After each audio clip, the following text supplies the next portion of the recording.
नमस्कार, आप देख रहे हैं सबसे बड़ा सवाल और मैं हूं आपके साथ वक्ता।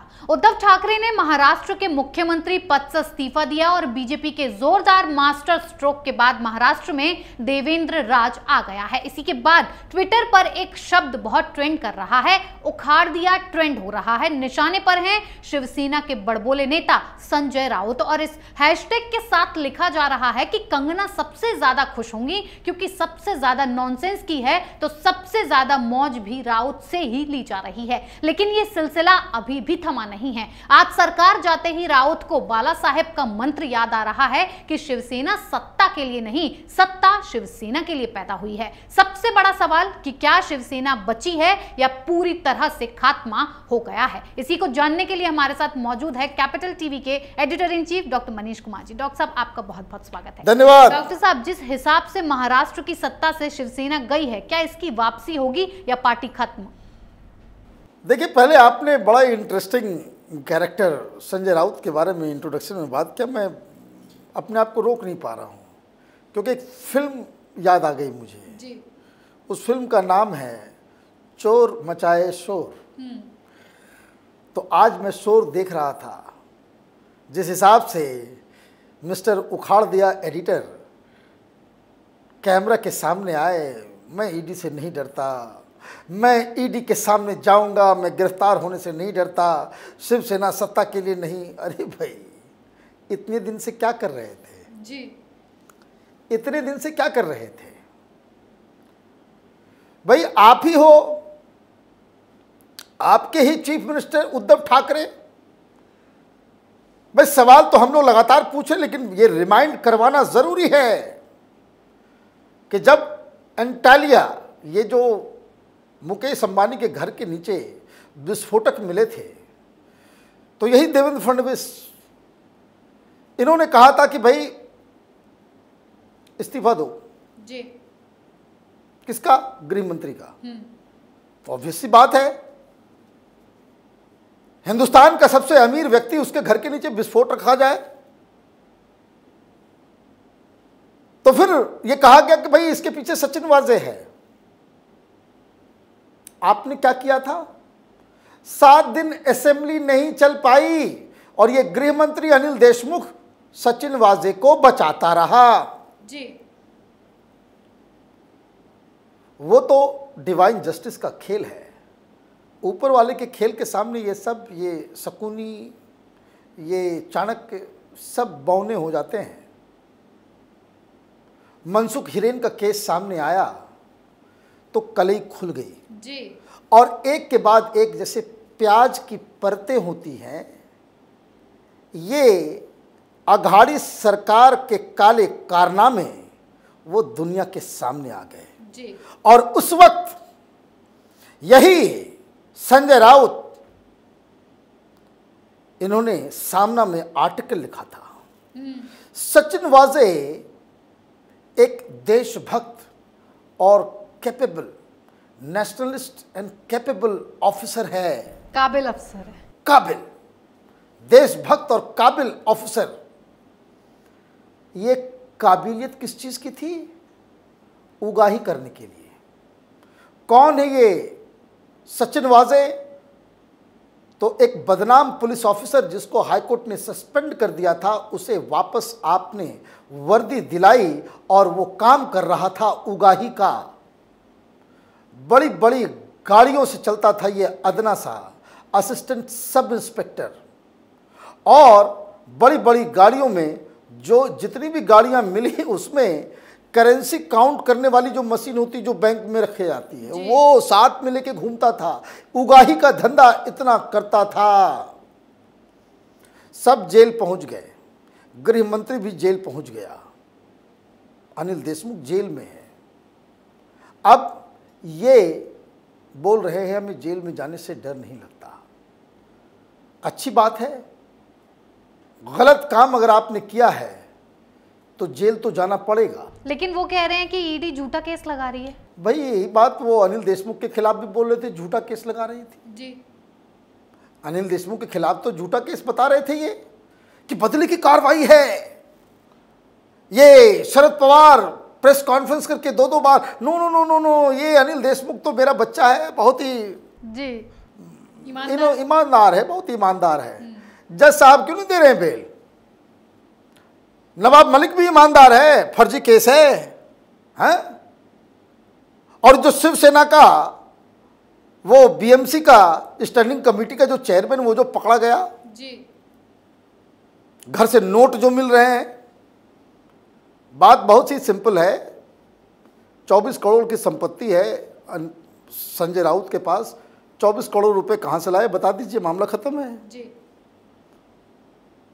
भाई क्या करते हैं नहीं करते, खत्म कहानी। झूठ और सच का क्या पॉलिटिकल भाषण देने से क्या होगा? सोशल मीडिया में ट्रेंड इसलिए कर रहे हैं क्योंकि लोग यही कह रहे हैं कि ये जो संजय राउत हैं ये शिवसेना के शकुनी हैं जी, जो पूरे कौरवों का विनाश का वो कारण बना। जी। This is what is happening. यही जन भावना है, यही जन भावना है जी। यानी कि ठाकरे की जो सत्ता गई है उसमें कितना अहम रोल संजय राउत बहुत बड़ा रोल है, क्योंकि राजनीति में घमंड, उद्दंडता, अहंकार, अहम, इसकी कोई जगह नहीं होती। आपने एक महिला का आह लिया जी, घर भी गिराए उसके, अकेली वो लड़के हिमाचल से आकर के अपनी पहचान उसने बॉलीवुड में बनाई थी, कंगना रनौत ने। आपने क्या किया कि उसके आगे पीछे कोई नहीं है, बुलडोजर चला दो। जी। तो आह से तो देवता नहीं बच पाते, ये छोटे मोटे लोगों की क्या औकात। आपको क्या लगता है जो पालघर में हुआ उसकी आह कितनी बड़ी? बिल्कुल है, बिल्कुल है। मैं आपको बता दूं कि जिस हिसाब से आपने जो सवाल किया है उस सवाल का यही जवाब है। जी। क्या शिवसेना बचेगी या खत्म हो जाएगी? खत्म तो हो गई, उद्धव ठाकरे की शिवसेना खत्म हो गई। अब जो शिवसेना जो बचेगी वो एकनाथ शिंदे की शिवसेना होगी। जी। This is what is happening. Uddhav Thackeray ने परसों दिया था इस्तीफा, जी। रात में सुप्रीम कोर्ट का फैसला आया, ये इनके पास इतनी हिम्मत नहीं बची कि वो वोटिंग के लिए तैयार हो सके, जी। भाग के चले गए, इस्तीफा दे दिया। इस्तीफा देकर के आप वापस घर भी आते हैं, रात 10:30 से 11 बजे के आसपास वो राज्यपाल के पास गए थे। घोषणा पहले हो गई थी, खबर पहले आ गई थी, मातम पसरा हुआ था। एक भी शिव सैनिक जी। मातोश्री के सामने इनको कंधा देने तक नहीं पहुंचा। ये अघाड़ी की जो अर्थी निकली है, इसको कंधा देने वाला भी नहीं मिला, कोई रोने वाला भी नहीं मिला। क्या हुआ? सरकार गई, कांग्रेस पार्टी नाराज नजर आ रही है।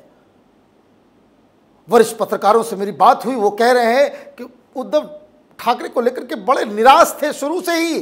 शरद पवार अलग गेम खेल रहे हैं कि मैंने पहले ही कहा था कि इस आदमी को मत बनाओ, जी। हमसे बहुत बड़ी गलती हो गई कि जो इनकेपेबल था उसको हमने मुख्यमंत्री बना दिया, उससे कुछ संभला ही नहीं। ये तो खुद डूबा, सबको ले डूब गया। अब क्या हो रहा है? मुख्यमंत्री भी बन गए। अब मुख्यमंत्री बन गए तो वो तो नेता कभी बन गए। अब वहां पे स्पीकर भी चुनाव होगा। स्पीकर चुनाव होने के बाद ये शिवसेना के सर्वमान्य नेता बन जाएंगे।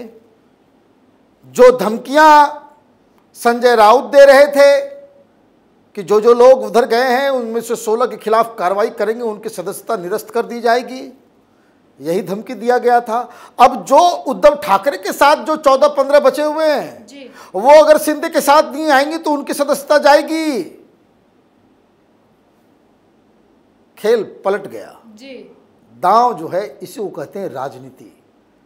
ये गुंडे मवाली की तरह मीडिया के कैमरे के आके आप धमकी दोगे, लाशें निकाल देंगे, शमशान भेज देंगे, तो कैसे आओगे, मुंबई देख लेंगे, कहाँ छुपे, गुवाहाटी में आना पड़ेगा, चौपाटी में। क्या तमाशा कर लिया आपने जी। ये बकबक करते रह गए, ये धौंस जमाते रह गए, और शिंदे ने बिना कुछ बोले हुए, देवेंद्र फडणवीस ने बिना कुछ बोले हुए चारों खाने चित्त कर दिया। शिवसेना को भी लील गए, संगठन भी आ गया, पार्टी भी आ गई, कुर्सी भी टूट गई।